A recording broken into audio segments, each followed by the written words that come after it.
5 sur 7 matin, bienvenue dans les débats matinales, bienvenue dans le forum de discussion. On continue de parler de cette proposition de loi du président Hassan Seibou, président donc du groupe parlementaire Bloc républicain, qui n'a malheureusement pas pu réunir la majorité qualifiée, la majorité requise pour faire aboutir sa proposition de loi portant révision constitutionnelle. Elle a été rejetée, soit 11 voix pour, 35 contre et 2 abstentions. Et parmi les suffrages exprimés contre le texte, eh bien, il y en a 7 qui sont issu justement, bien sûr, de la majorité présidentielle.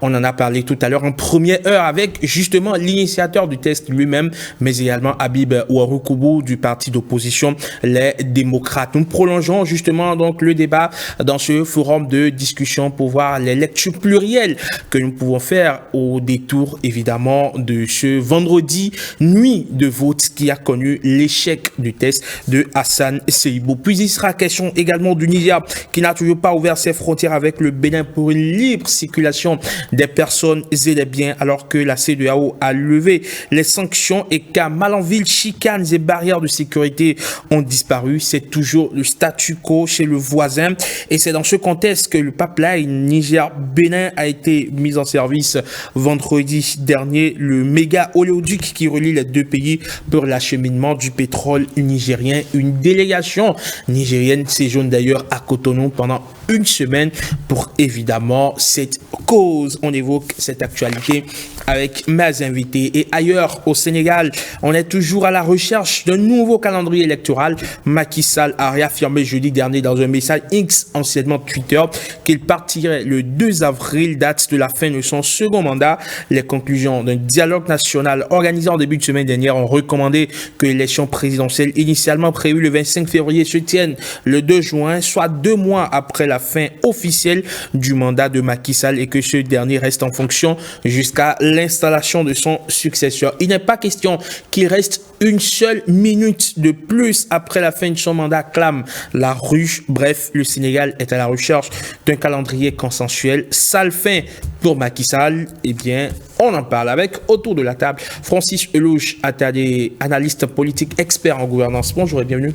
Bonjour, Eman. Comment allez-vous? Ben, je me porte très bien. Mais c'est un plaisir de vous recevoir, comme chaque lundi, par ici, pour nourrir la réflexion, pour nourrir le débat. C'est moi qui suis très honoré d'être associé à la réflexion sur les questions qui touchent aussi bien la vie nationale qu'à la vie sous-régionale et voire internationale.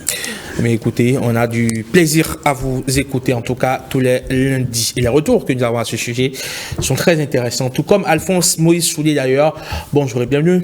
Bonjour à vous, chers confrères, bonjour à toutes et à tous. Comment allez-vous, Alphonse? Je me parle comme un charme. Merci à vous de nous inviter tous les matins pour donner notre opinion sur les réalités de notre pays et celles de l'Afrique. Merci en tout cas à vous aussi qui venez tous les lundis par ici, opiner sur l'actualité, donner votre avis qui nourrit aussi la réflexion et qui nourrit le débat. Comme l'a dit Nicolas Sarkozy, ancien président de la République française, bien sûr, ce n'est pas parce que, évidemment, il faut donner votre avis, quoi que cela puisse vous coûter. Cela ne veut pas forcément dire que vous avez raison, mais au moins, cela nourrit le débat. Boga Koupaki, bonjour et bienvenue. Bonjour, Eman. Comment allez-vous? Très bien, serein comme une maison inachevée. Pardon? Serein comme une maison inachevée. N'est-ce pas? Exactement, c'est le propriétaire qui court. Sinon... Vous êtes enseignant, chercheur, président du mouvement Caricature du président 26. Exactement. Caricature du président 26, c'est quoi? Il faut changer la donne. Nous partons sur le postulat selon lequel le peuple n'est pas suffisamment actif vis-à-vis des textes de la République à partir d'avant de la Constitution. Jean-Jacques Rousseau exigeait clairement que c'est le pouvoir du peuple par le peuple et pour le peuple. On a vu jusqu'à 2018-2019 avec le système partisan qui impose justement aujourd'hui qu'il faut laisser les partis politiques investir les candidatures ou les candidats. Mais voyons voir cette jeunesse encore qui devait s'aligner devant les tests et lois de la République s'agiter et susciter encore de la candidature. Je crois que nous sommes une voix qui demande aujourd'hui à la jeunesse de se plier aux exigences juridiques, de rester droit dans les bottes pour que demain, ils ne fassent pas des choix pour grincer les dents le lendemain. Très bien. C'est de ça qu'il s'agit. On aura l'occasion de parler, de reparler justement de ce mouvement caricature du président 26.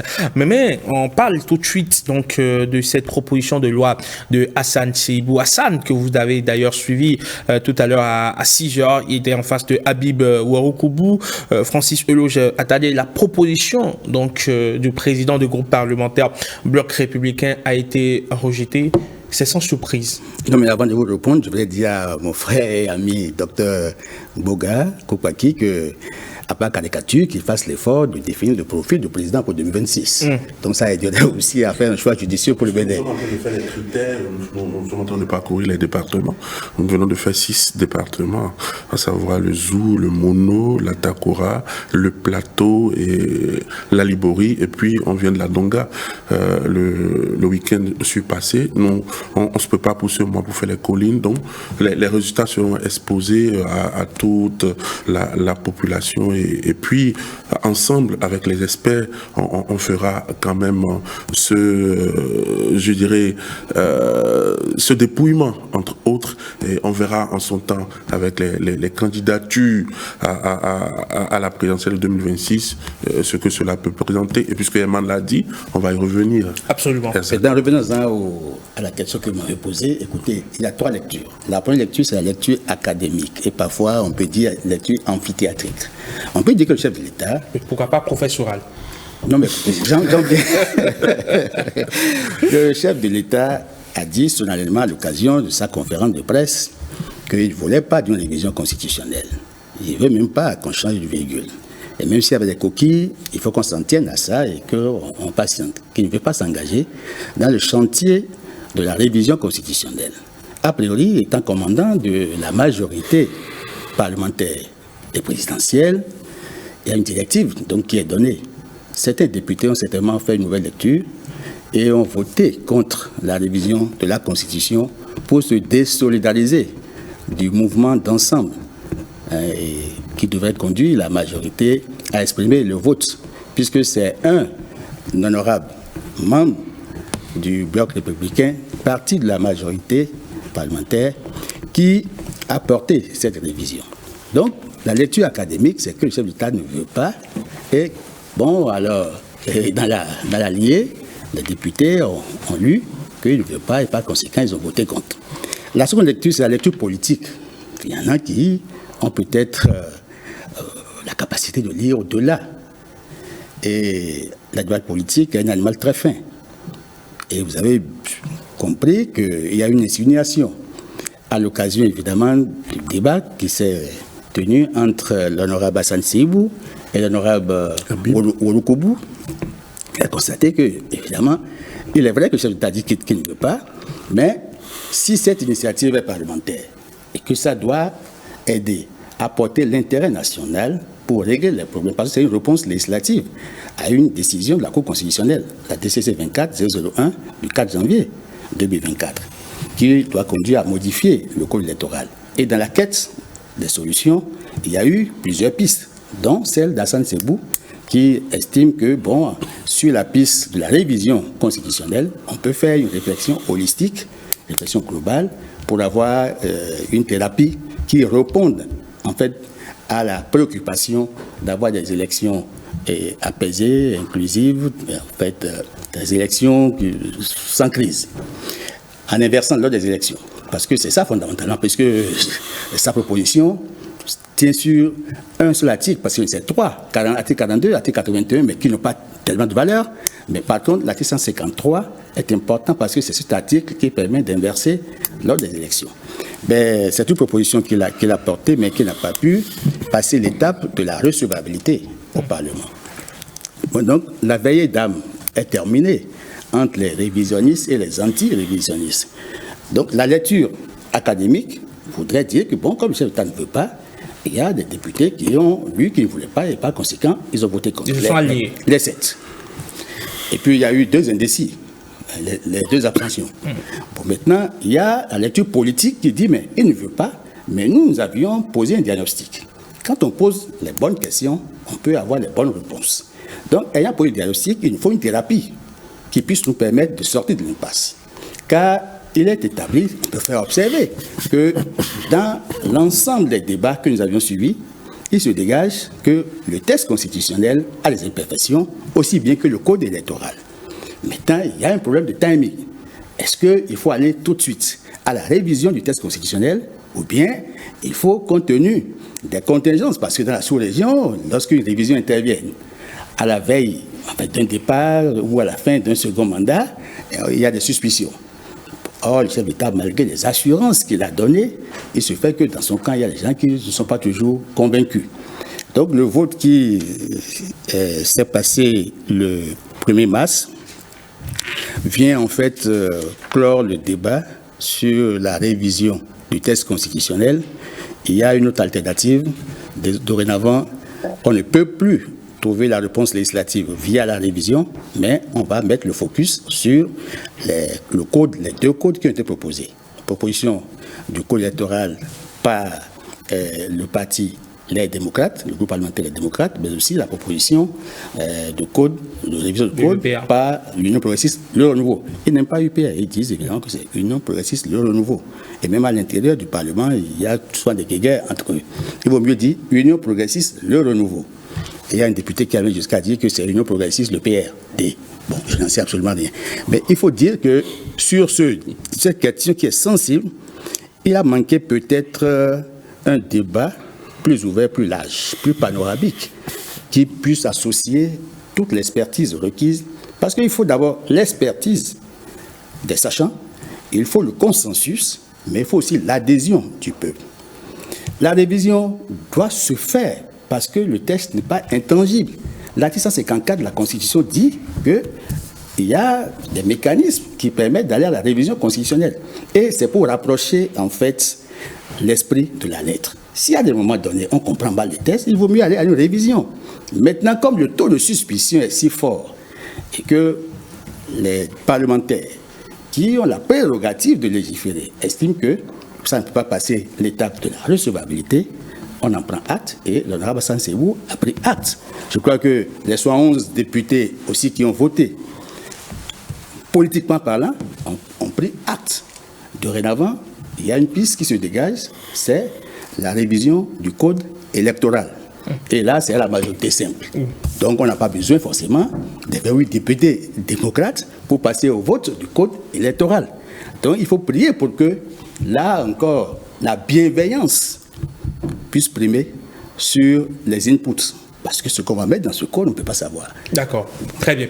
Avant de vous accorder la parole, Alphonse Moïse Soulé, on a su les réactions de quelques députés interrogés justement sur des propos recueillis par Firmin Bassaro, cités dans la nuit de vendredi à samedi, puisque le vote a eu lieu aux premières heures de samedi. On va voir ces réactions, on revient juste après faire le débat. La proposition faite par le camarade, par notre collègue, ne violait aucun des fondamentaux. Et notre constitution, celle de 1990, vous savez très bien qu'elle a été créée, elle a été mise en place pour faire face à la révolution, à la période révolutionnaire, et qu'elle ne pouvait pas tout résoudre. En 2019, de la même manière, nous ne pouvions pas tout résoudre. Il y a quel mal à vouloir arranger les choses pour que ça aille mieux? On dit non. Talon cherche troisième mandat. 8e législature, on était monocolore tel que les autres le disent. On aurait pu dire, Talon peut faire 10 mandats. On aurait pu le dire. Ce n'est pas une bonne chose de chercher à permuter les élections. C'est cette faute que ce projet de révision constitutionnelle est en train de commettre. Cette proposition, Monsieur le Président, rallonge le mandat des députés que nous sommes à 95 jours.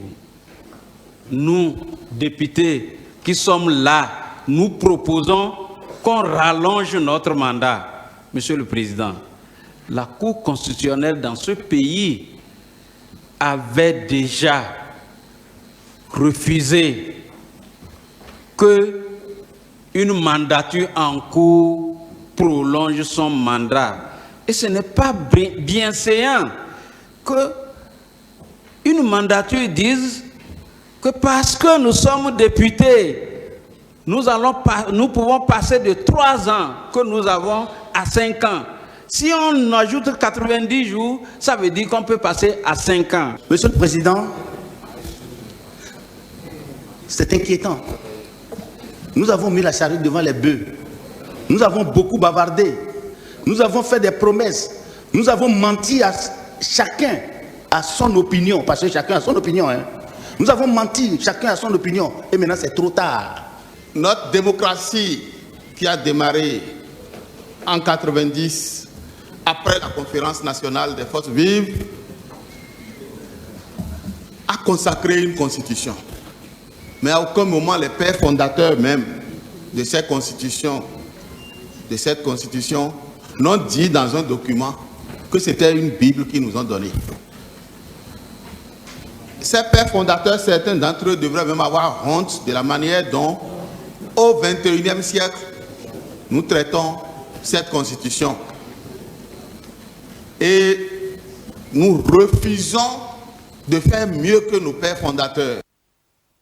À l'instant, donc, quelques parlementaires et même présidents de groupes parlementaires qui donnaient leur opinion en plénière. Alors, Alphonse Moïse Soulé, est-ce que le rejet de cette proposition portée par Hassan Seibou est le sacre de la suspicion sur, on va dire, sur la région?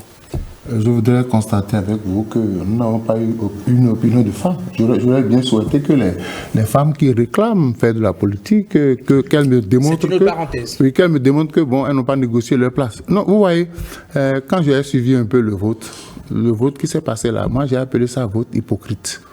C'est pas le vrai visage. Si on avait fait un vote secret, vous auriez constaté que le non aurait pris un grand pas sur le oui. Peut-être aussi le contraire. Non, c'est pour éviter qu'il y ait trahison. Je vous ai dit ici la dernière fois que l'omerta dans les partis a une date de péremption. Les 7 de la mouvance qui ont voté contre, ce sont les vrais courageux. Il y en a encore, c'est dans les deux camps, hein, que ce soit au niveau du parti Les Démocrates, que ce soit au niveau de la mouvance. Si on avait fait un vote secret, vous auriez compris que beaucoup ne sont pas d'accord, mais qui n'ont pas la possibilité de s'exprimer, ou bien dans un camp, on a obligé les gens à faire bloc. Mais je dis, moi je suis heureux que cette révision-là ait échoué. Et je vous dis, on ne peut pas réviser un seul élément. J'ai dit ici, j'ai toujours répété que dans le texte constitutionnel, il y a plusieurs éléments que les gens souhaitaient qu'on revoie. Mais pourquoi de façon précise, on veut d'abord faire la révision autour d'un seul élément? Quand est-ce qu'on aura le temps de toucher les autres éléments? Il y a ça, j'ai dit, il faut faire une révision globale, parce que ce que l'honorable... Vous pensez que même en l'État, une révision globale aurait prospéré? Mais oui, c'est-à-dire qu'on aurait eu le temps d'écouter tout le monde. Et j'ai dit, ce n'est pas seulement, il n'y a pas que 3 partis politiques au Bénin. Nous en avons une quinzaine. On aurait pu associer tout le monde à la réflexion. Là, on parle de l'organisation des élections. On ne parle que de ça. Mais dans ce même texte, d'autres députés, d'autres hommes politiques ont reproché. Quand vous suivez, par exemple, l'offre législative du Mouel Bénin a parlé de réviser complètement la Constitution parce qu'il y a beaucoup de choses à dire dedans. Donc moi, j'aurais souhaité, au lieu qu'on se consacre à un seul point, à savoir l'ordre d'organisation des élections, qu'on fasse le point de tous les éléments querellés dans la Constitution, qu'on engage le lobbying, qu'on engage la discussion au niveau de tous les partis. Dès que ça sera consensuel, forcément, ils ne sont pas tous... Qu'est-ce que vous appelez consensuel? C'est-à-dire quoi? Je prends un parti X. La lecture ce parti-là fait de la Constitution n'est pas la même que celle que fait un autre parti. Mais on peut se mettre ensemble et trouver un compromis, c'est-à-dire que les points essentiels sur lesquels nous devons réviser la Constitution. C'est clair, moi je ne parle pas, les fondamentaux, on ne touche pas à ça. Mais il y a d'autres éléments, je vous parle souvent d'une vice-présidente qui ne peut pas siéger en Conseil des ministres, ça c'est un problème. Je vous parle du gouvernement qui peut contracter des prêts au nom de l'État et informer l'Assemblée nationale 90 jours après, ça pose problème. Je vous parle du président de la Hague, on avait dit que ce sont ses pairs qui devaient l'élire, on continue de le nommer. Ça pose un problème. Donc j'ai dit, il faut recenser tous ces éléments-là, s'asseoir et dire quels sont les éléments essentiels sur lesquels nous devons travailler. L'élément organisé, la présidentielle avant les législatives, dans ce cas-là, vous savez pourquoi le projet a échoué? Les députés eux-mêmes, 90 jours, ça fait 3 mois. Ce n'est pas prévu au budget. Donc forcément, il faut aller chercher de l'argent pour les payer encore pendant 3 mois, alors que les gens réclament autre chose. Donc je dis, il faut maintenant, ils ont encore la possibilité d'introduire une autre proposition concernant la révision, mais il faut associer tout le monde. Moi, c'est pourquoi je dis il faut peut-être un dialogue des partis politiques. Qu'est-ce que nous souhaitons avoir dans la Constitution? Parce qu'il ne faut pas... Il y a 2 ans, on l'a révisé et on a constaté qu'il y a des anicroches. Est-ce que chaque 2 ans, on va revenir pour corriger? Il vaut mieux le faire une fois pour toutes. D'accord. Bougakou Baki, quelle est la lecture que vous faites de cet échec du test de Hassan Seyibou? Merci beaucoup, Eman. Je voudrais d'abord faire reconnaître les analyses de mon ami et reconnaître également ce qui se dit à mes côtés. Il faut partir d'un constat. Nous avons de 90 à 2019, à tort ou à raison, nous tous, on a pris part aux observations, aux débats, aux critiques et suffisamment aux insuffisances qu'on retenait ou relevait dans notre Constitution. Et puis, nous avons trouvé important à un moment donné de reviser la Constitution. Et puis, il a manqué peut-être à tout le monde l'occasion, l'opportunité et comment cela devait se faire. Et puis, finalement, nous avons eu une revision de la Constitution en 2019. Et c'est parce que c'est revisable que ça a été le cas. Et on ne peut pas se mettre aujourd'hui à dire que on touche ou on viole une disposition en revisant la Constitution en 2019. Les Béninois ont simplement relevé le fait que, comme le disait tout à l'heure mon ami, tout le monde n'était pas présent à cette révision de la Constitution. Et puis, les observations, les critiques acerbes à l'endroit de ce gouvernement-là, moins de 5 ans, on revient pour corriger un certain nombre de choses. L'œuvre humaine n'est pas parfaite, mais il y a cette grande possibilité de reconnaître des erreurs. Je suis très content de savoir que Hassan Seyibou fait partie de la législature défunte et qui véritablement était présent lors de tous ces travaux. Et quand on voit la proposition du parti auquel il appartient en tant que président du groupe parlementaire, et puis ce que nous avons aujourd'hui, on a vu peut-être qu'il y avait une certaine pression en 2019 qui a conduit à la révision. Et puis c'est ce que le peuple refuse aujourd'hui. Qu'on évite peut-être une pression, identifier quelques éléments pour corriger, au lieu de tenir compte de tous les aspects et corriger une fois de bon. Et plus loin, moi je ne dirais pas que nous avons eu une révision de la Constitution que de 2019 à 2024, visiblement 5 ans, que ce n'est pas beaucoup. Non, on juge d'un test, d'accord, des lacunes ou de ses perfections à partir de l'expérimentation. Nous avons fait les élections législatives, les élections communales et les élections présidentielles. Il n'y a plus une élection aussi consacrée pour évaluer, d'accord, une grandeur ou non, les faiblesses, les forces, d'accord, d'un test de la République. À partir de là, on peut en tirer véritablement des leçons et dire qu'on fait face à des, je dirais même, d'autres observations. Mais puisque cela doit avoir un processus, on doit pouvoir tenir compte de tous les partis politiques, on doit pouvoir écouter également la population, il fallait prendre du temps, faire les choses selon la norme. Mais je voudrais faire remarquer que le président du groupe parlementaire du Bloc républicain, Hassan Seibou, n'a rien fait de mal. Au contraire, ça nous a permis aujourd'hui de savoir que ceux qu'on a traités hier de députés monocolores, députés Gaudio, ainsi de suite, ce n'est plus le cas. Et que nous sommes avec un Parlement aujourd'hui animé. Parce qu'on avait regretté le fait que notre Parlement, à un moment donné, était devenu un cimetière, était devenu, je dirais même, une rencontre, un lieu de rencontre entre amis. Mais là n'est pas le cas. On parle aujourd'hui d'une vitalité démocratique parce que nous avons vu les uns les autres prendre la parole.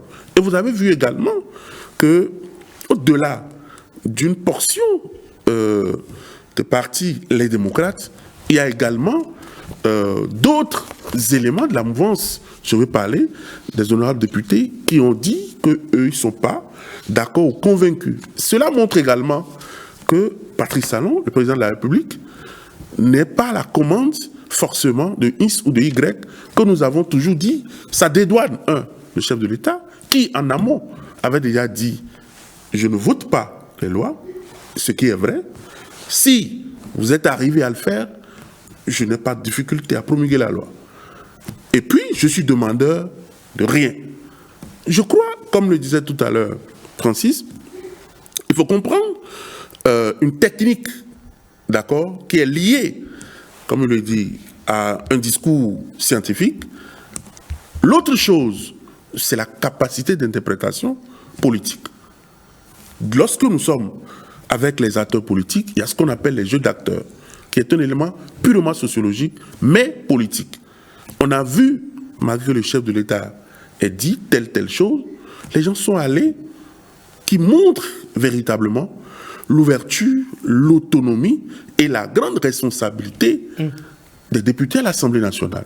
Ce qui montre également que nous avons une Assemblée aujourd'hui qui a permis de suivre le débat et ça nous a empêché de penser à autre chose pendant des semaines. Donc nous retrouvons aujourd'hui, contrairement à tout ce que les gens pourraient dire, nous retrouvons aujourd'hui un Parlement où le débat se fait, les positions sont connues, et puis les choses se font et que tout le monde se ravise, entre autres, à dire lui il est d'accord, lui n'est pas d'accord. Mais ce qu'il faut reconnaître également, nous sommes dans une position où on dit les députés de l'opposition en bloc pouvaient faire échec à la révision, mais on a vu également qu'ils ont été rejoints par certains de la majorité. Exactement. Mais est-ce que ce n'est pas de l'hypocrisie? On verra bien. C'est justement la question que je vais poser à Francis Lejatalier. La formule du vote qui a été choisie, c'est le vote à la tribune pour qu'on puisse mettre des visages sur les orientations des uns et des autres, ceux qui ont voté pour, ceux qui ont voté contre. Est-ce que justement aussi, ce n'est pas un moyen pour essayer, d'accord, de voir à peu près... Déjà, est-ce que ce n'était pas un moyen de pression et aussi un moyen pour comprendre le message politique des députés? C'est tout sauf un moyen de pression. J'aimerais d'abord saluer la convergence de point de vue que j'ai avec Dr Koupaki Boga, parce que lui et moi faisons des travaux scientifiques ensemble, on n'a pas à plusieurs colloques. Ceci étant, c'est que les députés n'ont pas un mandat impératif. Quand je parle de moyens de pression, c'est plus simple de porter un vote secret parce qu'on ne vous identifie pas par rapport à votre coloration que de vous porter à la tribune, d'aller chercher le carton rouge ou le carton vert. C'est qu'il y a plusieurs possibilités. Maintenant, s'ils ont fait l'option sur le vote de cette loi, la recevabilité de cette loi, d'aller à ce mécanisme, c'est aussi une prérogative en fait, c'est défini par le règlement intérieur de l'Assemblée nationale. Et il faut saluer, il faut voir la vitalité de la démocratie au Parlement. Le chef de l'État aussi, il sait qu'il y a le syndrome de fin de mandat. Et c'est normal que dans son camp, il y ait défection et qu'il y ait incompréhension. Peut-être que le message lancé par le chef de l'État a été incompris par certains députés. C'est vrai que le chef de l'État dit qu'il n'est pas demandeur d'une révision constitutionnelle, il n'est pas demandeur d'un troisième mandat. Mais il y a que nous avons des problèmes réels. Le débat ne doit pas être porter sur le fait que faut-il réviser ou non. La Constitution, c'est la base juridique, c'est le fondement normatif, c'est l'ensemble des lois qui organisent notre vivre ensemble harmonieux, mais aussi la vie des institutions. Et il faut chaque fois chercher à rapprocher l'esprit des textes pour une meilleure interprétation. Et je crois que l'article 156 de la Constitution a défini les fondamentaux, c'est-à-dire la laïcité de l'État, la forme républicaine, et puis tout ce qui suit. L'article 154 dit que cette révision peut se faire concurremment sur l'initiative du chef de l'État, actée par le Conseil des ministres ou par les parlementaires, et c'est une proposition de loi. Je crois que vous avez bien fait de dire que l'honorable Hassan Seyibou n'a commis aucun péché. C'est une prérogative parlementaire. Maintenant, le vote lui-même, c'est vrai que l'issue, on savait que les députés du groupe parlementaire, les démocrates, n'allaient pas voter pour cette constitution. Parce que, en fait, il y a eu plusieurs entretiens et des débats qui ont été menés sur plusieurs plateaux, qui annonçaient déjà plus ou moins que les opposants ne vont pas s'adhérer, en fait, ne vont pas donner l'adhésion à cette révision constitutionnelle. Et vous n'avez pas été surpris de suivre que l'honorable Ere Ondete, dans sa prise de parole, a dit, faisant allusion à la constitution de 2019, la loi 2019-40 du 7 novembre 2019, il dit que vous l'avez voté nuitamment et dans la clandestinité. Maintenant, ici, nous avons l'opportunité, nous aussi, de voter nuitamment dans la transparence contre cette révision. Donc, vous comprenez bien. Ça veut dire qu'ils avaient déjà une position plus ou moins tranchée avant de venir au vote. Maintenant, au niveau de la majorité parlementaire, peut-être que le débat aurait pu se faire sur la durée. Parce que c'est quand même un test sensible, c'est la révision de la Constitution. On peut mettre ce débat sur 6 mois. Et on peut recourir à l'expertise des partis politiques qui n'ont pas pu décorer des sièges au Parlement. Et c'est à cela que je partage plus ou moins l'avis de Moïse, pour intégrer tous les éléments recensés qui doivent faire objet de révision du texte constitutionnel. Donc, le débat aurait pu se mener sur la durée. 6 mois, parce que c'est en 2026. On peut faire ce débat-là pour dégager les points de vue convergents et voir les points de vue divergents. Maintenant, sur les convergences, si la balance pèse bien, on peut dire, bon, le consensus se dégage et on peut aller à la révision. Donc, ce vote vient, en fait, au niveau du groupe parlementaire LD, ça n'étonne personne. D'accord. Par contre, au niveau des 2 groupes parlementaires qui accompagnent le chef de l'État, la défection constatée au niveau de 7 députés et puis les indécis, les 2 autres aussi, nous amène à nous interroger sur la compréhension du problème et les solutions qui sont envisagées par le camp de la majorité présidentielle. Est-ce qu'effectivement, ils ont la même compréhension de la thérapie proposée par Hassan Seyibou? C'est qu'on constate que là, il y en a qui n'ont pas la bonne compréhension, ou il y en a qui ont compris que, puisque à l'intérieur des partis politiques qui accompagnent le chef de l'État, il est bien dit que les députés qui ont déjà fait 3 mandatures ne sont plus qualifiés pour être sur une liste en 2026. Donc, comme ils n'ont plus intérêt à être sur une liste en 2026, mais là, ils affichent leur position et peut-être qu'ils vont se démarquer pour chercher, pour loyer de notre côté. Donc, le vote peut être interprété et lu de plusieurs façons. D'accord. Alors, Alphonse Maurice-Soudé, avec ce vote contre donc, de certains députés de la majorité présidentielle, entre autres, donc Dr Malik, voilà, Dr Malik Seyibou-Gominan, qui estime que le moment n'est pas encore venu de parler de révision constitutionnelle, de Lazare Sekoueto de l'Union progressiste Le Renouveau qui estime qu'il n'a fait que suivre la volonté du chef de l'État. Est-ce que vous pensez que la majorité mécanique vole en éclats? Oui. Ou la majorité solidaire? Je crois qu'il y a j'avais déjà dit qu'à la fin du mandat, qu'il y a des rats qui quittent le navire. Et ça a commencé déjà. Et je vous dis, le meilleur des votes, si vous voulez avoir le vrai visage d'un vote, faites le vote secret. Le meilleur vote. Et les hommes politiques, que ce soit du camp du Talon, que ce soit du camp de Boniaï, ont compris que si on fait le vote secret, ce n'est pas évident que les 28 députés du Parti des démocrates votent contre la révision. Et ce n'est pas évident de l'autre côté. Alors, il y a certaines sources à l'Assemblée nationale qui nous ont fait part de ce que les députés du bloc républicain, du parti les démocrates seraient venus avec des procurations, et que si jamais ça a été le vote secret qui avait été défini, qu'ils sortiraient tous de la salle pour laisser place justement soit au président du groupe parlementaire pour voter en leur nom. Histoire d'éviter... Quand ils ont voté le budget ici, j'ai dit, mais il y a deux à qui on a pris des procurations. Et quand l'honorable Ahossi a voté pour le budget, vous avez vu ce qui s'est passé. Donc, pour éviter des répressions, certains ont voté malgré eux.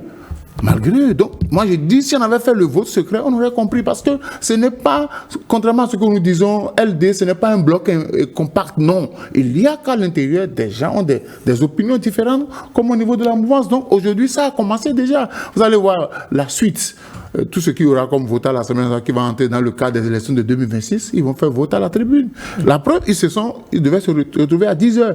Mais ils ont fait des discussions entre partis, jusqu'à commencer à 21h. Et c'est à ce niveau-là qu'on a retenu que bon, on va voter à la tribune et chacun va montrer, les plus courageux vont montrer leur bulletin, parce qu'ils se disent, si je vote contre, est-ce que la prochaine fois je serai positionné sur la liste? C'est une forme de pression. C'est une forme de pression. Donc, ça ne veut pas dire qu'on est d'accord ou on n'est pas d'accord. Je dis, si on reprend le vote et qu'on dit qu'on veut faire un vote secret, nous aurons le vrai visage. Parce qu'il y a des gens qui, comme la défense, il y a des gens qui sont là seulement pour jouer un rôle politique.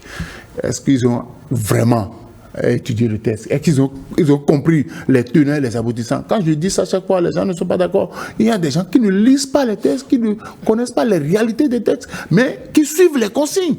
On n'est pas là pour suivre les consignes, mais on est là pour donner son point de vue par rapport à un sujet qui est posé. Et à la fin, vous devez suivre. Si je dis dans ma démonstration, je prouve que on ne peut pas, que la révision constitutionnelle n'est pas opportune, et qu'à la fin, je vais voter pour, ça qui veut dire qu'il y a un problème. Alors, Dr Bogaki Koupaki, est-ce qu'il y a risque, évidemment, que dans ce contexte, aucune révision constitutionnelle ne puisse prospérer, en tout cas avant 2026?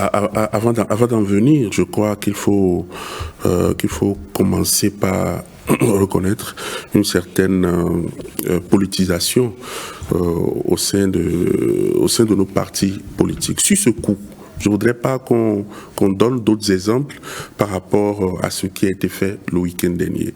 Sur ce coup précis, je crois que les démocrates ont été disciplinés, ont donné la discipline du groupe.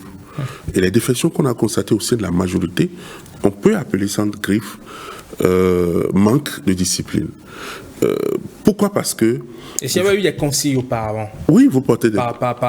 C'est sûr, c'est sûr, c'est très sûr qu'il y a eu des consignes, parce que nous avons vu, et le président du groupe parlementaire Bloc républicain qui a porté le projet, nous avons vu des messages, et nous avons vu la sortie au niveau des partis, l'UP, le renouveau, par rapport à ce dossier. Mais ce qui intéresse aujourd'hui, on a vu une position du député de l'honorable Ladjasser Kouetor, par exemple à la veille de la sortie médiatique de la conférence de presse du chef de l'État, qui montrait que peut-être le retour qu'il a eu de la population, c'est que le peuple n'est pas encore prêt à parler ou à entendre une révision de la Constitution tout de suite, mais peut-être de régler des problèmes d'ordre sociaux, économique, etc. Donc du coup, on peut comprendre qu'à un moment donné, il y a des gens qui ont décidé, par exemple, de prendre, comme le disait Francis, des responsabilités peut-être en pensant en 2026 ou après 2026. Du coup, il est également à noter que le chef de l'État, comme l'a dit Moïse, moi j'aime écouter les autres, comme l'a dit Moïse, qu'à la fin d'un régime, on commence par voir des gens qui, orbi avec beaucoup d'énergie, ont défendu un régime, mais qui le lâchent à la fin d'un mandat. Ce qui ne devait pas être le cas. Parce que nous sommes en train de perdre de vue le PAG2, que eux-mêmes ont voulu exactement soutenir pour aller à la fin. Si nous faisons le bilan du PAG2 aujourd'hui, quel a été le soutien que ces députés ont apporté au chef de l'État? C'est pour l'amener à échouer?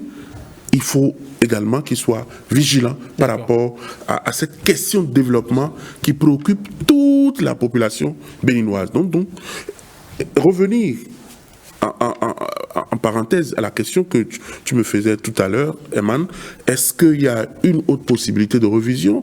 Nous ne sommes pas dans le secret des dieux, puisque je disais tantôt dans ma note introductive que l'honorable Hassan Seibou ne commet aucune faute en introduisant une révision de la Constitution. Demain, ça peut être le cas d'un autre député, qui sait. Donc du coup, mais ce à quoi on peut s'attendre tout de suite, c'est que si ça vient en l'état, ça doit repartir comme ça. Mais est-ce que, tel que nous avons parlé du processus d'initiative, de regroupement et de faire participer les partis politiques, aujourd'hui au Bénin, est-ce qu'on pourrait faire tout ça avant 1 an, avant 2 ans? Et du coup, ce qui manque à notre Parlement, c'est peut-être la communication sur les thèses. On a vu en 2019 la Constitution votée. Quelle a été la politique de vulgarisation de ce test-là? Dans quelle langue? Comment est-ce que les populations ont perçu ça? Ils ont fait quoi pour ça? Aujourd'hui, qu'est-ce qui doit être fait? C'est de ça qu'il s'agit. D'accord. Allez, avant de vous donner la parole, vous avez réclamé 2 secondes, je vais vous en donner un peu plus. Mais avant de vous donner la parole, on va, Marc, quand même faire observer la présence avec nous de Maurice Santan. Maurice, bonjour. Bonjour, Eman. Comment allez-vous? Je vais très bien. Que vous inspire Savard, que vous inspire le projet ou le rejet de la révision de la Constitution portée par l'honorable Hassan Seibou? Voilà la question que nous avons adressée à nos amis internautes. C'était bien la question du jour de ce lundi 4 mars 2024. Les amis internautes ont donc réagi, de nombreux commentaires, de nombreux messages d'interprétation de ce rejet-là du projet de la révision de la Constitution de notre pays. Pour certaines personnes, les députés n'ont fait que suivre la volonté du chef de l'État. Pour d'autres, c'est ce qui devrait arriver normalement parce que le peuple serait contre donc ce projet de révision de la Constitution. Divers avis et commentaires ont été postés sur nos différentes pages sur les réseaux sociaux, notamment Facebook et Twitter ce matin. Je vais donc donner rapidement lecture de ces quelques commentaires, à commencer par la page Facebook de 5 sur 7 matin. Martin Doutet nous écrit que c'est juste et normal, le peuple a gagné, la paix et la démocratie ont été préservées. Réviser la Constitution selon lui dans ce contexte pouvait plonger notre pays dans une incertitude totale, écrit cet internaute sur la page Facebook de 5 sur 7 matin. Toujours sur notre page Facebook, Maurice Koumassa nous écrit que le rejet de la révision constitutionnelle semble être la confirmation de la volonté du chef de l'État de ne pas toucher à une seule virgule du texte fondamental. Rien ne devrait donc justifier la révision de la Constitution après celle faite par les 2 partis politiques qui étaient les seuls présents à la 8e législature, puisqu'ils étaient en position de force. Tout besoin urgent de retoucher à nouveau la loi fondamentale révèle alors que les députés de la 8e législature ont fait un travail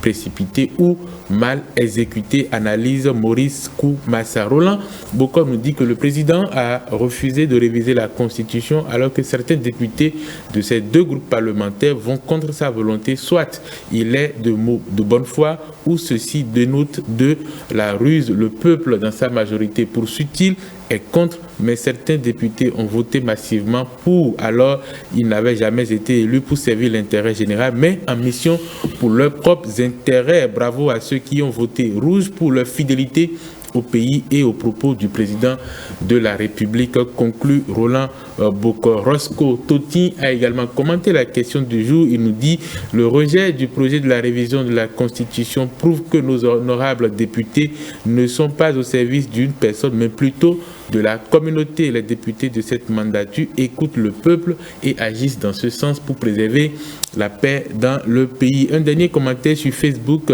signé Yenadjuro Romaric Zanon qui nous dit: pour moi, les députés ont réalisé que ce n'était pas le moment propice pour réviser la Constitution. De plus, ce rejet est normal puisqu'il n'y a pas un consensus autour de la question. Enfin, les opposants à cette révision de la Constitution ont fait la volonté du chef de l'État, comme ils le disent, interprète donc Yéna Djuro Romaric Zan. On va faire un tour sur Twitter ou X à présent. Arlin Dagnon nous écrit: ce rejet ne m'inspire rien du tout, sinon c'est une indication qu'il faut que nos élus aille à l'essentiel, qui est la relecture du code électoral pour corriger ce qui est nécessaire et rester donc collé aux instructions de la Cour constitutionnelle. Ananou Todjaton nous dit: le résultat obtenu au terme du vote de la révision de la Constitution est une conséquence de la précipitation avec laquelle l'initiative a été conduite, car l'information, selon lui, n'a pas été largement partagée afin de pouvoir trouver un consensus autour du sujet. On va terminer définitivement avec Kodjo Lakpomen qui nous dit: la nouvelle constitution rejetée par les députés n'a pas d'enjeu. Moi, j'aurais applaudi le rejet si la nouvelle constitution autorisait Patrice Talon à briguer un 3e mandat. Ce n'est pas le cas présentement, estime Kodjo Lakpomen. Voilà, mon cher Eman Rodrigue Amégan, ce que nos amis internautes ont pensé de cette interrogation du jour. Merci beaucoup à vous, Maurice Tantan. On se retrouve demain. Avec le même plaisir. Allez, Francis, je vous accorde 30 secondes pour porter vos observations. Merci bien. Je voudrais faire constater en fait que le test soumis à la révision en fait n'avait pas vocation à toucher à la limitation des mandats constitutionnels. Il faut se faire constater que parmi les députés qui ont voté contre, il y en a qui ont dit qu'ils ne maîtrisent pas les tenants et aboutissants, c'est-à-dire les causes et les facteurs favorables. Ce n'est pas les conséquences. Maintenant, il y en a qui ont dit qu'on leur a dit. Bon, en fait, je l'ai dit comme ça, parce que moi, j'étais pas à la séance avec le chef de l'État, qui sont plus sur la liste en 2026. Par conséquent, ils n'ont pas intérêt, ils ne savent pas quel est leur intérêt, parce qu'ils jouent aussi leur suivi politique. Premier aspect. Second aspect, permettez-moi de dire que quand j'ai lu le poste de Lazare Serouito, l'honorable, que je connais bien, avec qui j'ai travaillé en 2014, dans le cadre de la plateforme des forces démocratiques pour les élections crédibles et transparentes, nous avons mené des luttes, puisque nous étions aussi avec le Fonds citoyen pour la sauvegarde des acquis démocratiques. Je le connais parfaitement. Quand j'ai eu à lire son poste, j'ai appelé en même temps son suppléant, qui est mon meilleur ami, qui est à Zogodomé, à Cana. Il a dit: mais qu'est-ce qui se passe sur le terrain? J'ai lu quelque chose maintenant. Est-ce que tu as lu ça? Il dit: ah, il vient de lire ça aussi. Il dit: mais tu n'es pas en phase avec lui? Il dit: je me désolidarise. Alors, politiquement, c'est un monsieur qui est assis, son suppléant. Je le connais parfaitement. Je suis allé plusieurs fois à Cana, à Zogodomé. Je connais ce qui se passe. Qu'est-ce qui a pu motiver Lazare? Et je me suis dit: mais Lazare, il y allait plusieurs fois au Parlement. Donc, c'est tellement qu'il serait sur la liste de ceux qui sont disqualifiés. Donc, il est normal. Et quand j'ai interrogé l'histoire, j'ai vu que les déclarations de l'honorable Lazare n'ont pas changé, puisqu'en 2004, sous Kérékou, il a tenu les mêmes discours quand il s'est agi d'aller à la révision constitutionnelle. Il a dit: mais le 10 n'est pas rayé. Donc Lazare, en fait, dans son logiciel, avait toujours les mêmes propos de 2004 qu'il a transposés en 2024, donc 20 ans après. Bon, maintenant, qu'est-ce que le peuple veut? On peut être tenté de dire que ce n'est peut-être pas dans la logique progressiste des choses. Non, mais écoutez, est-ce qu'aujourd'hui, nous n'avions pas besoin d'aller à une révision constitutionnelle? Puisque même les démocrates ont dit que c'est un chiffon, ce que nous avons comme texte constitutionnel. Si c'est un chiffon, et qu'il n'était pas là, que c'est une assemblée monocolore qu'il a fabriquée, qui n'a pas le contradictoire, c'est le moment de s'asseoir pour que de façon holistique, on pose, on règle le problème une fois pour de bon. Maintenant qu'ils estiment qu'il y a un peu de timing, et que le président Talon est très malin, et que dans cette affaire-là, même s'il dit qu'il ne veut pas, il risque, en souterrain, d'actionner les leviers pour qu'il y ait des pots de banane, des chicanes, qui vont les conduire banalement à établir une nouvelle constitution pour un mandat. Ça va arriver dans la relecture du code. Bon, maintenant, que vous le voyez ou non, écoutez bien. Non, quand la révision de la Constitution a échoué, oui, permettez-moi. Le point 12 de l'ordre du jour, c'est la relecture du code. Vous allez voir comment ça va fonctionner au niveau du code. Puisque là, on n'a pas besoin d'une minorité de blocage. Tout ce qu'on a refusé là-bas, on va mettre ça dans le code. Les démocrates ont dit, par exemple, qu'ils veulent la révision, mais pour 2026, après le mandat du président Talon. Donc, c'est le président Talon qui dérange actuellement, c'est lui en fait, parce que lui-même s'est mis à l'écart de cette révision par les propos qu'il a tenus à la conférence de presse. Donc je constate que le vote qui s'est produit au Parlement, c'est un vote normal Et on ne peut pas en vouloir aux députés, puisqu'ils jouent aussi leur intérêt à côté de l'intérêt national. D'accord. Très bien. Allez, monsieur Waouri, le chapitre international de ce forum de discussion, et on commence d'abord par le Niger.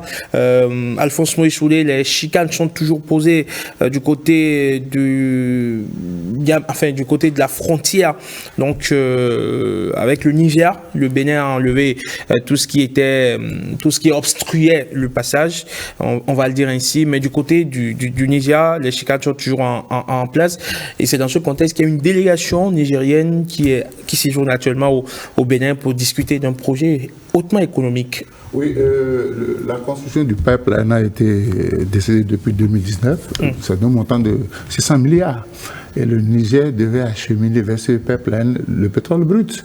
Mais dès que les problèmes se sont posés, quand j'ai lu sur les pages des journaux nigériens, on a dit, le Niger dit qu'il va punir le Bénin parce que le Bénin s'est rangé du côté de la CEDEAO pour faire des histoires au Niger.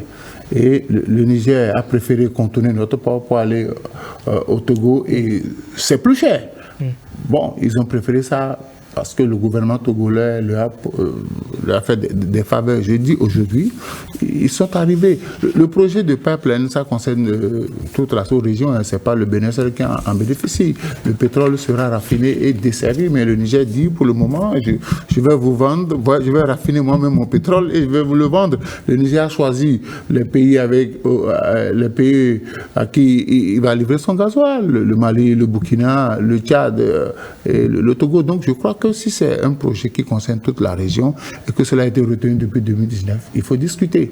Il faut discuter parce que ce qui se passe, ce n'est pas seulement à la défaveur de Béninois. Moi, j'ai écouté des commerçants nigériens qui estiment que faire le grand détour, ça coûte plus cher que de passer par le Bénin. Donc il faut aujourd'hui que le Niger se dise, les autorités ne doivent pas penser à leurs propres intérêts, il faut penser aux intérêts de la nation que vous dirigez. Boga Koupaki, c'est déjà une bonne nouvelle qu'on se parle. Entre autres, en 1975, lorsque la CEDEAO venait fraîchement ou connaissait une certaine réalisation, l'objectif principal, c'était la libre circulation des personnes et des biens. Et puis, si nous faisons ce point de 50 ans d'existence, pratiquement parce qu'en 2025, ça fait 50 ans d'existence, je crois que la CEDEAO déjà doit pouvoir organiser les 50 ans avec un projet phare. Est-ce que l'objectif est atteint? Le premier objectif, la libre circulation des personnes et des biens. Nous avons vu une certaine politisation de cette institution sous-régionale qui n'est pas arrivée à régler les problèmes. Et puis, il faut voir toujours là où on a trébuché. Il ne faut pas voir personnellement là où l'emballage a été versé. Pas du tout.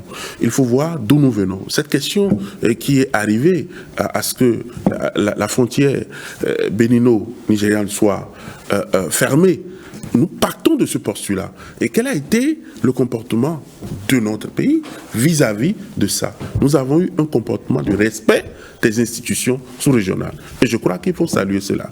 Ce que nous observons aujourd'hui de l'autre côté du Niger, c'est exactement une question d'affront par rapport à une institution. Et si nous sommes arrivés à comprendre que le Niger dit, nous on quitte la CEDEAO, on se constitue au pays du Sahel, et puis aujourd'hui nous sommes en train de mettre en place notre monnaie, telle chose. Là n'est pas la question. La question de frontières, il n'y a pas de frontières en Afrique. Je le répète, il ne peut pas y avoir de frontières en Afrique. Roberto Pazzi l'a dit, Pazzi l'a dit dans l'introduction de l'ère culturelle à Diatato, ça doit être en 85, que les peuples africains sont comme des tissus teintés de différentes couleurs. Fin de citation. Donc du coup, vous voyez, quand vous circulez, même la frontière, il a conduit, à Plakwe, le Niger, Sémé, vous ne voyez pas de frontière. On essaie de dire ici ça finit. Est-ce que vous connaissez les frontières? Et quiconque va à l'encontre de cette exigence naturelle africaine commence par violer les exigences divines. Et puis, la colère de Dieu est plus grave parce que on va arriver à la force. Oui, exactement. Mais ce qui est bon déjà, et je crois que Moïse Herman même l'a dit, nous avons une délégation du Niger, la douane nigérienne qui est là, Et je pense qu'ils vont trouver... Pour une séance de travail d'une semaine. Ils vont trouver la solution. Parce que, vous n'êtes pas sans savoir, j'ai fait un tour à la frontière. Je peux te dire avec certitude que ce que la fermeture de cette frontière a créé aux familles, a créé aux États, et aujourd'hui les conséquences qui sont largement lourdes. D'accord.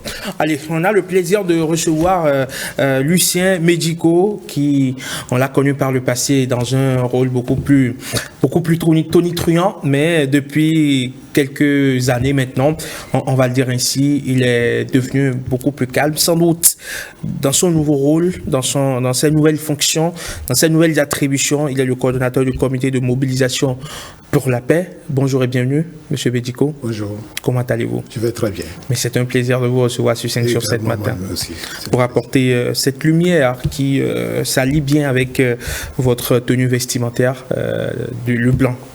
C'est pour apporter la lumière? C'est pour apporter la paix. La paix. Alors, on parle justement de cette fluidité des relations à retrouver avec un voisin. Et vous êtes artisan, justement, de cette logique-là. Vous plaidez pour que le Bénin et le Niger, deux pays frontaliers, deux pays frères et amis, puissent retrouver la normalisation de leurs relations. Mais de prime abord, je crois que je vais corriger ce que vous venez de dire tout à l'heure. Je suis le secrétaire général de la FORAD. Force royale pour la paix et la réconciliation en Afrique démocratique. Alors, le CMP, c'était le premier pas. Le comité de mobilisation pour la paix, c'était le premier pas avec les prêtres et le comité ecclésiastique. Aujourd'hui, nous plaidons pour la paix et la réconciliation dans notre pays, pourquoi pas en Afrique. Nous avons été reconnus par le pouvoir béninois de faire cela. Oui, j'étais effectivement un homme tonitruant pour le régime, que vous connaissez bien.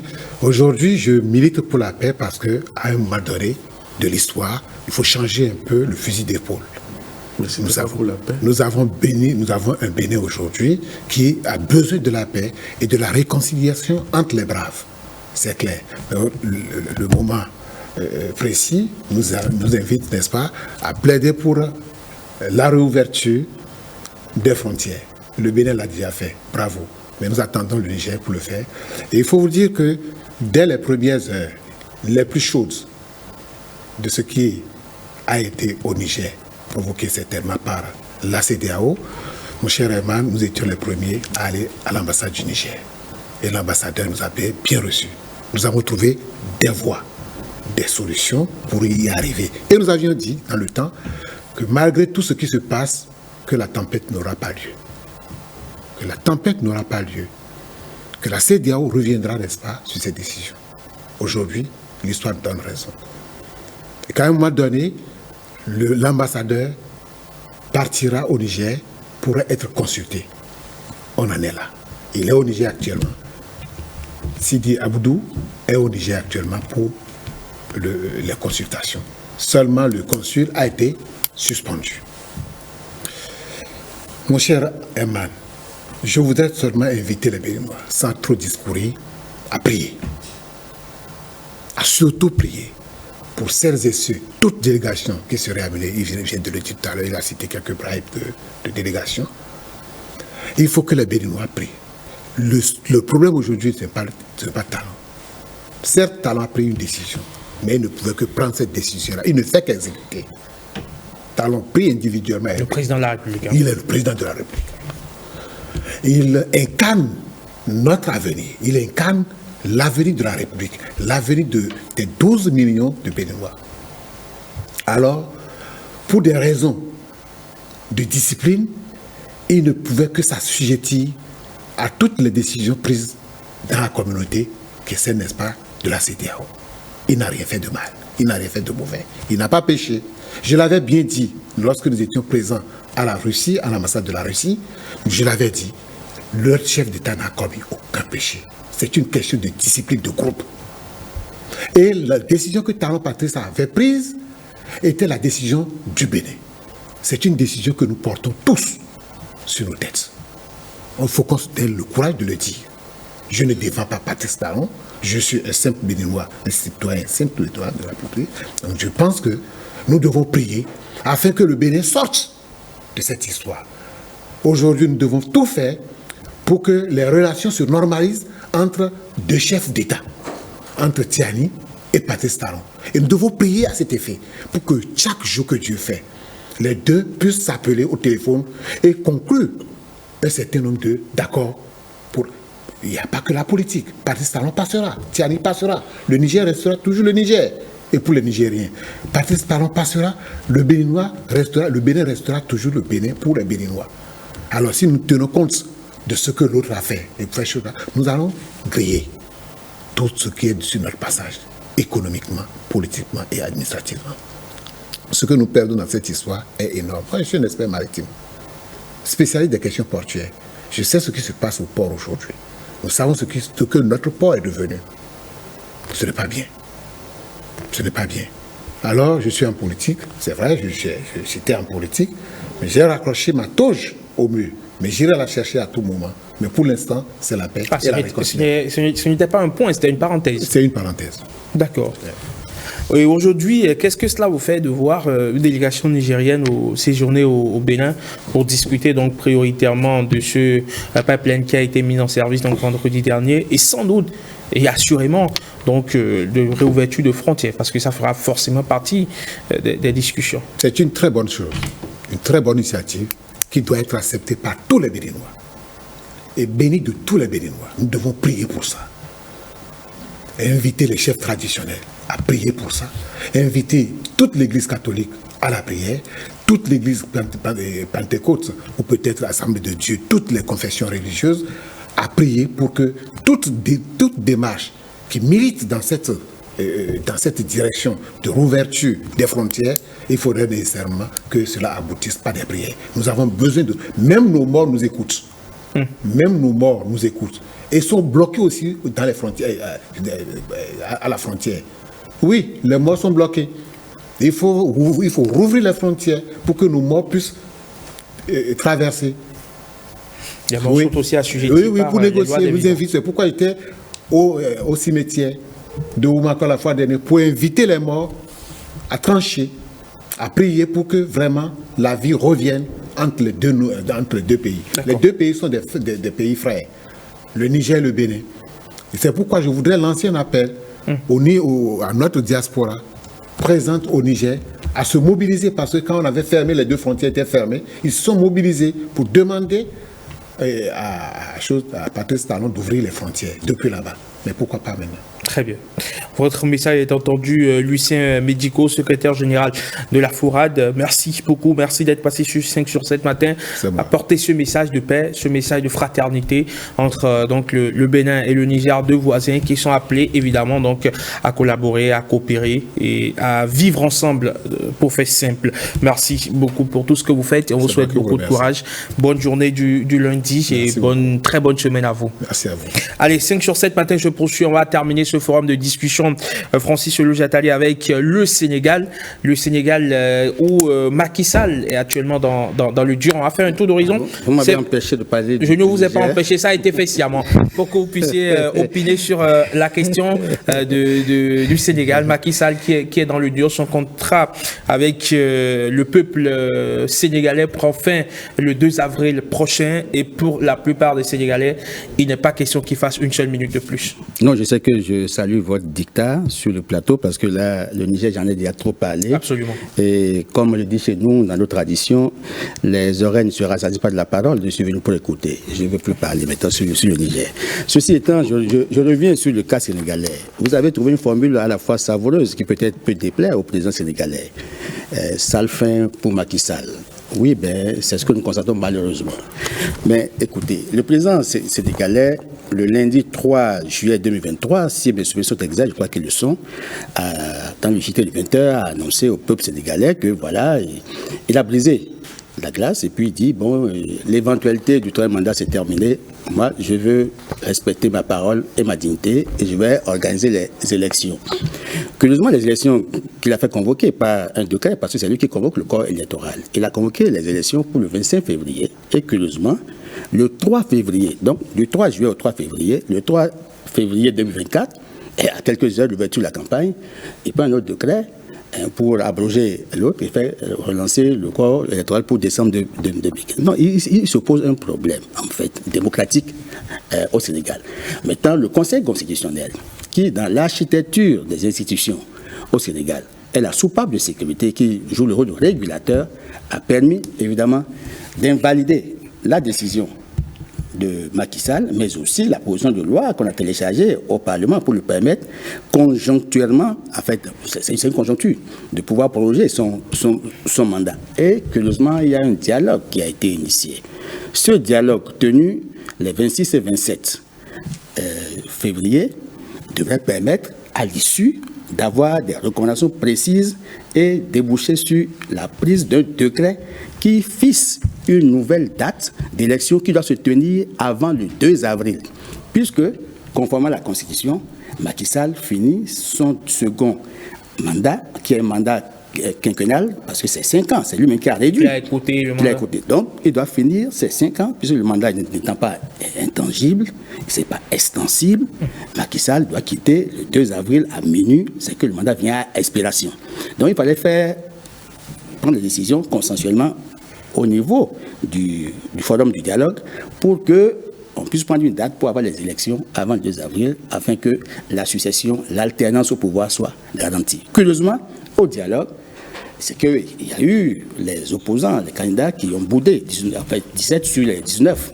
Et au dialogue, on a pu réussir à avoir, Macky Sall a réussi à avoir avec ses partisans une fixation de date pour le 2 juin.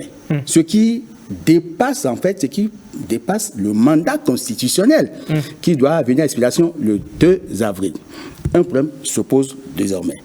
Puisque les participants au dialogue ont dit au président, ont recommandé que le président reste au poste jusqu'à ce que son successeur soit élu.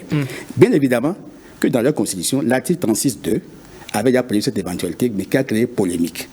Et on a dit évidemment non, 5 ans là, il finit, il descend le 2 avril, à partir du 3, on a trouvé la formule, puisque la même loi constitutionnelle prévoit que dans cette hypothèse, le président de l'Assemblée prend la succession et organise dans les 3 mois qui suivent les élections.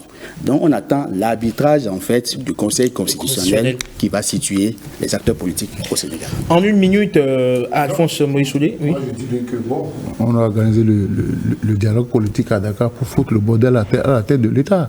Les hommes politiques qui ont été invités au dialogue politique savent très bien qu'il faut trouver le successeur de Macky Sall avant le 2 avril. Pourtant, ils ont cautionné qu'on rallonge le mandat du président. Voilà que le président dit que lui, il parle de...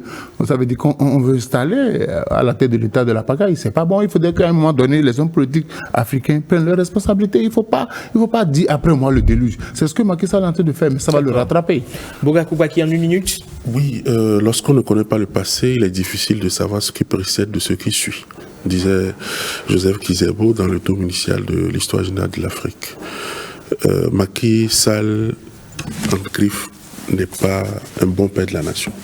Lorsque vous voyez, avec tout le combat pour qu'il n'accède au pouvoir et tout ce qu'il fait aujourd'hui, est la contradiction exacte de ce que nous, jeunes Africains, qui avons peut-être des ambitions demain, nous ne soyons pas compris, acceptés, d'accord, et puis même, nous n'avons aucune crédibilité vis-à-vis de nos populations aujourd'hui. Comme le dit Moïse, nous devons avoir la capacité d'avoir une certaine responsabilité. La valeur que nous incarnons aujourd'hui devait nous suivre jusqu'à demain. Macky Sall, comme un manipulateur manipulé, arrive aujourd'hui, moi, contrairement à Francis, c'est la vraie expression que tu trouves. C'est une mauvaise fin pour Macky Sall. Macky Sall qui part avec tout ce bouquin pour arriver au pouvoir, tout ça pour ça. C'est du désordre. Il n'est pas du tout sérieux dans ce qu'il entend. On va pas lire jusqu'à... Non, ça fait pas... Non, en fait, c'est pas... Il reste un président de la République. L'expression... Mais ça fait pas sérieux. En fait, ce n'est pas Macky Sall qui n'est pas sérieux. Je vous demande de retirer quand même l'expression. Oui, non, je ne parle pas de Macky Sall. Ça fait pas sérieux. Macky Sall, c'est le chef de l'État. Mais je dis, on ne peut pas faire tout ça pour ça. D'accord. Ça fait pas sérieux parce que ça porte à confusion. Ça porte à croire que du 4 mars au 25 mars, on peut organiser les élections puisque c'est le 3 février qu'il a pu déjouer d'accord, une élection qui était prévue pour le 25 février.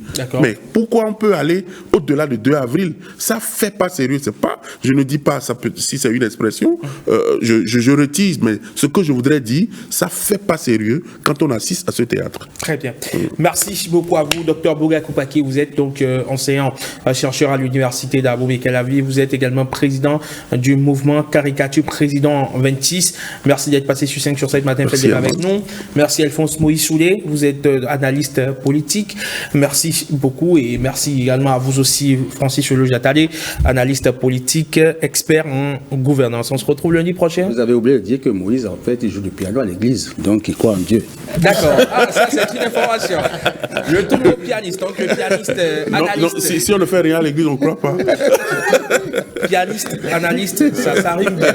5 sur 7 matin, allez, c'est fini pour le compte du forum de discussion de ce lundi 4 mars 2024. Sans transition, on va retrouver Blaise Adanko pour les sports, juste après la revue de presse de Marcel Arrossi. On installe Blaise Adanko.